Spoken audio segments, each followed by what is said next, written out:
Now most of you by now have seen my previous tip videos to where I've given you lots of information on things that you should do in Monster Hunter World. What I have not done is tell you things that you should not do, especially if you don't want a party full of angry teammates giving you a mouthful in the chat section. Now if you've been playing Monster Hunter games for some time now, I'm talking Monster Hunter Generations, Monster Hunter 3, Monster Hunter 4, or have put tons of hours in Monster Hunter World, most if not all of these things you probably already know. But I also know Monster Hunter World introduced a lot of new people to the game, and I see a lot of people making these mistakes during my battles. So with that out of the way, here are 5 things that you should not do in Monster Hunter World, starting off with this first one that probably will frustrate your teammates the most, and that is flashing or attacking a monster when your teammate has mounted it. Not only is this a waste of a flash pod, but it also interrupts your teammate's mount attack, which is something that they have probably been working on for some time now, especially if it's the second time someone has mounted the monster. Attacking the mounted monster also isn't a good idea because if you break one of the monster parts, it interrupts the mount, which causes the monster to fall down early, knocking your teammate off before he can execute the full mount attack.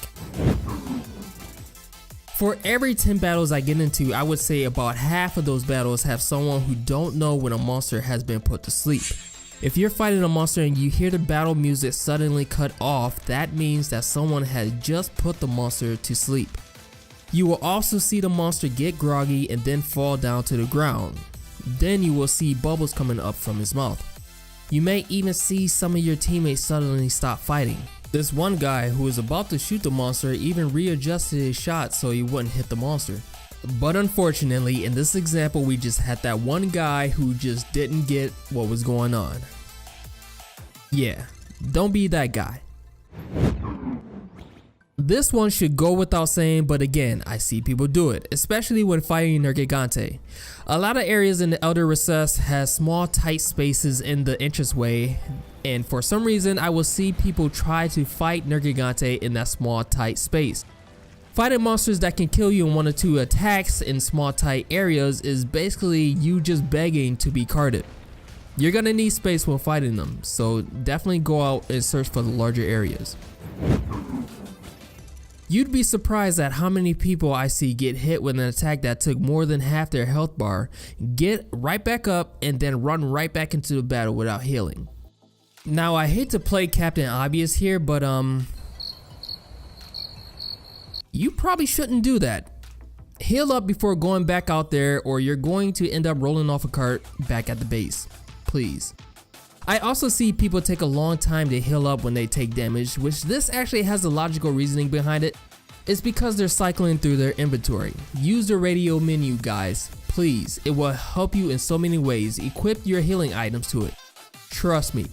Lastly, be mindful of the attacks that you're using. For example, bow users shouldn't use their arc shot when playing with others because I'm sure a rain of rocks coming down on your teammate's head isn't fun for them. Same goes for heavy and light bow gunners. Your shots do stagger your teammates. Great sword and hammer users should be careful not to send your teammates flying up into the air. Even though if they do get sent flying up in the air, they could use that opportunity to land an aerial attack and potentially get a mount, but that's a story for another time.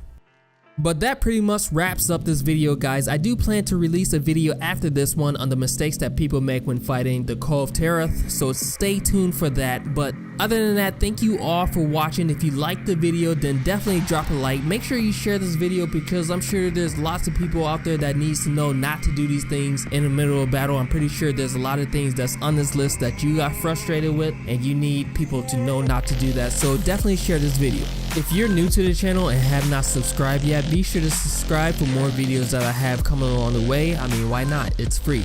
Just make sure you hit the notification button to get notified for whenever I post. But that is all from me, guys. Thank you all for watching again. I'm Shadow Hollow, signing out, and I will see you guys in the next video.